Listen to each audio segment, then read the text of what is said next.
안녕하세요. 시아마음의 이광재입니다. 이번에 같이 읽어볼 시집은 김행숙 시인의 1914년이라는 현대문학 핀 시리즈 시집 제7권 되겠습니다. 2018년에 발간된 시집입니다. 그러면 첫 번째 시를 읽어보도록 하겠습니다.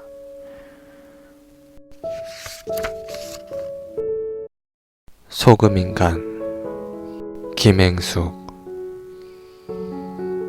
당신이 온몸을 쥐어짜서 뚝뚝 물을 흘리면 그것이 핏빛이든 잿빛이든 유리처럼 안쪽을 보라면서 바깥쪽도 내다보라 하든 우리가 어느 쪽에 서 있든 우리는 소금을 줍겠어요.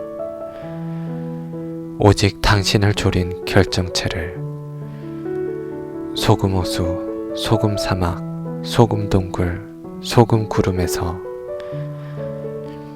한 마리 흙거미처럼 붉은 거북이처럼 걸으며 다른 세계로 휘어지는 해변에서 4인용 식탁에서 이제 누구도 앉지 않는 의자에서 소금눈이 내리고 소금비가 내리는 창밖에서 당신이 조금씩 남긴 것을 쓸어 모으겠어요.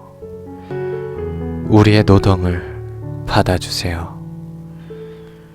호수에서, 사막에서, 동굴에서, 시장에서, 관청에서, 광장에서, 떠가는 구름에서, 지평선 넘어 지구 반대편에서 지구 반대편까지 돌아오는 당신을 고요하게 일으키고 싶어요.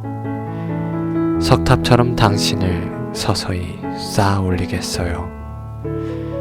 햇빛의 도움을 받아 땀을 뚝뚝 흘리고 달빛의 도움을 받아 번지는 불가능을 꿈꾸었어요. 오늘은 이것뿐입니다. 죽어가는 당신에게 펼쳐 보이는 더러운 손바닥 위에 소금 씨앗들. 내 손에서는 더 이상 자라지 않는 그것은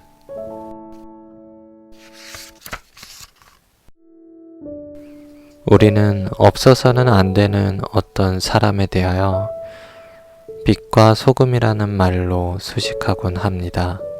그러한 존재들은 자신의 몸을 쥐어짜서 그 정수를 스스로 뽑아내곤 합니다. 그들은 자신의 이익을 추구하기보다 주변에 이로운 일, 세상에 이로운 일을 행하며 옳다고 믿는 것들을 묵묵히 수행하는 사람들입니다. 이 시는 그러한 사람들을 위하여 그들이 남긴 것을 잘 보존하겠다고 하고 있습니다. 그들의 과업은 이 시 속의 화자처럼 그것을 남겨주는 사람들이 있을 때 생명력을 갖고 지속될 수가 있을 겁니다.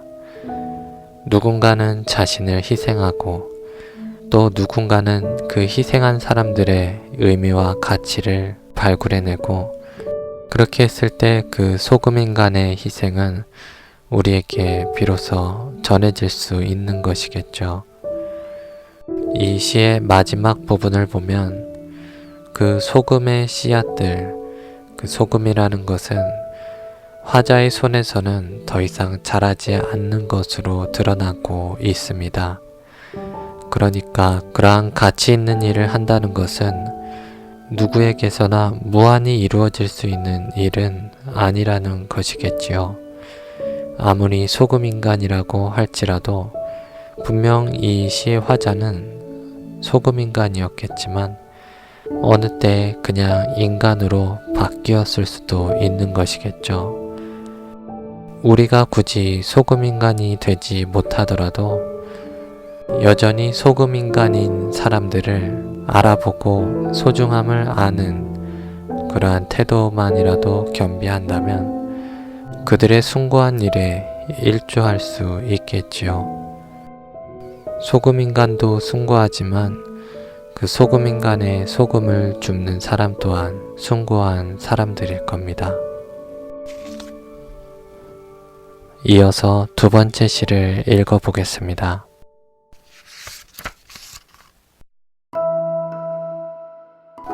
다른 전망대. 김행숙. 저 나뭇가지에 앉은 까마귀를 전망대라고 생각해 봅시다. 다른 나뭇가지로 옮겨 앉은 까마귀를 다른 전망대라고 생각해 봅시다. 당신의 나뭇가지가 부러지면 무너졌다고 탄식하기로 합시다. 한 그루 나무가 뿌리째 뽑히면 얼마나 많은 눈동자들이 한꺼번에 눈을 감았는지 온 세상이 다 캄캄해졌습니다. 숲이 불타고 있습니다. 단 하나의 거대한 눈동자처럼 활활 타고 있습니다. 불이라면 불의 군주라고 하겠습니다. 오늘따라 서울의 야경이 너무 아름다워. 불빛에 도취한 연인의 독백이 독재자의 것처럼 느껴져 나의 사랑이 무서워졌습니다.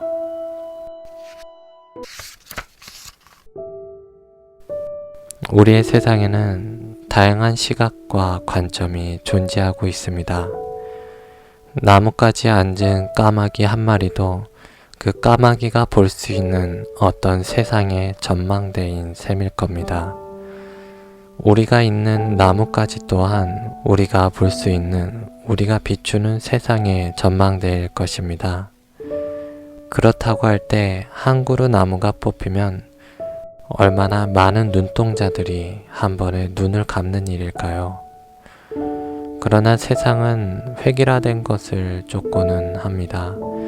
다양한 가치를 인정하기가 너무 피곤하고 어려워서 가장 아름다워 보이는 한 가지의 가치만을 남겨두고 다른 것들을 모두 뿌리 뽑아 버리곤 하지요. 그런 것을 우리는 독재라고 할 것입니다. 그러나 이 독재라는 말은 정치적인 독재만을 의미하지 않습니다. 우리 생활 곳곳에서 이루어질 수 있는 사람 간의 태도이기도 할 것이며 우리가 우리의 삶을 살아가는 한 가지의 태도일 수도 있을 겁니다. 어떤 사람의 존재의 의미는 그 사람으로 인해 열리는 어떤 한 세상의 풍경들이라고 할 수 있을 겁니다. 즉, 그 사람을 배제하지 않았을 때 우리는 더 넓거나 깊은 멀리 있는 곳까지 이 세상을 바라볼 수 있게 되겠지요. 마지막으로 세 번째 시를 읽어보겠습니다.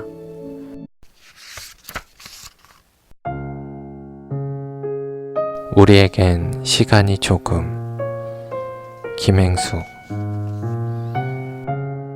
그리고 더 이상 기차가 다니지 않는 철길이 동네마다 조금씩 남아 있어요. 어떤 길은 회색 길고양이만 알고, 어떤 길은 반세기 전에 달리던 화물 열차만 알고, 어떤 길은 당신만 알고. 그래서 나는 한 번도 당신과 마주치지 못했던 거군요. 그러나 이 거리에는 햇빛이나 달빛이나 별빛처럼 과거에서 왔거나 미래에서 온 사람들이 숨은 그림 찾기처럼 섞여 있어요. 군중 속으로 스며들면 비밀을 지우기에 좋습니다. 그래요. 이 거리에 휩쓸리면 아는 사람도 모르는 사람 같고, 모르는 사람도 아는 사람 같아요. 그러나 이 거리는 모든 사람들이 아는 길이에요. 그러나 이 거리에서는 아무도 모르는 일들이 일어나고, 나는 나만 아는 생각을 하며 걸어가고, 당신은 당신만 아는 생각을 하며 걸어가요. 미래에서 온 사람들은 화려한 유적지를 돌아다니는 기분이겠죠. 그것이 더 이상 기차가 다니지 않는 철길을 산책하는 기분과 어딘가 비슷하다면 그건 나도 좀 압니다. 그래요. 어떤 길은 영원히 이어질 것만 같았어요. 그러나 무섭게 짧습니다. 그래요. 언제 어디서든 모든 사람이 알게 되는 사실이 있습니다.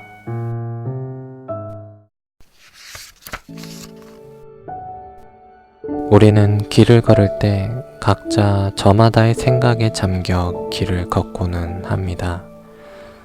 나는 나만 아는 생각을 하며 걷고 또 어떤 사람은 그만 아는 생각을 하며 걸어가겠지요.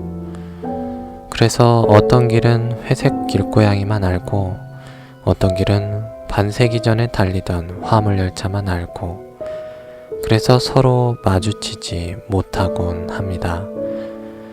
그러나 그 길은 모든 사람들이 아는 길이라고 하고 있습니다.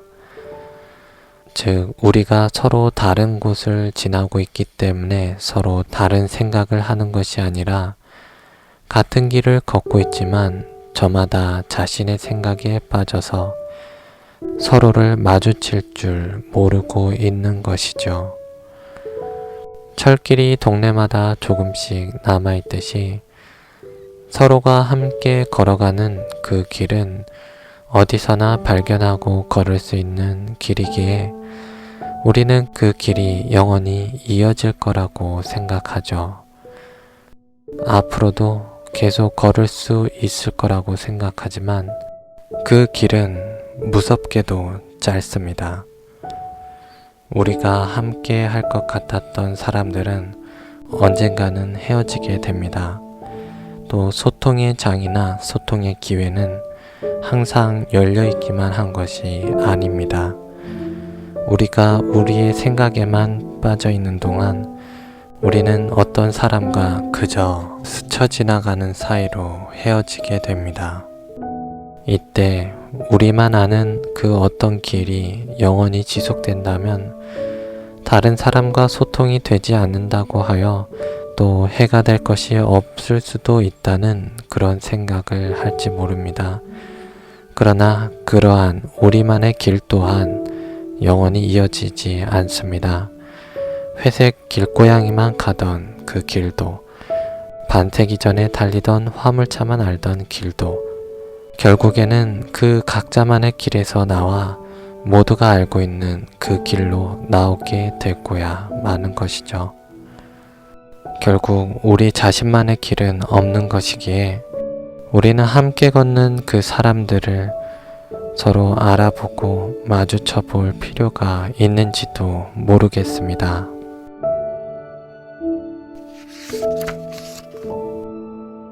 그러면 여기까지 김행숙 시인의 시집 1914년 한번 읽어보았습니다. 다음에 다른 시집으로 찾아뵙겠습니다. 감사합니다.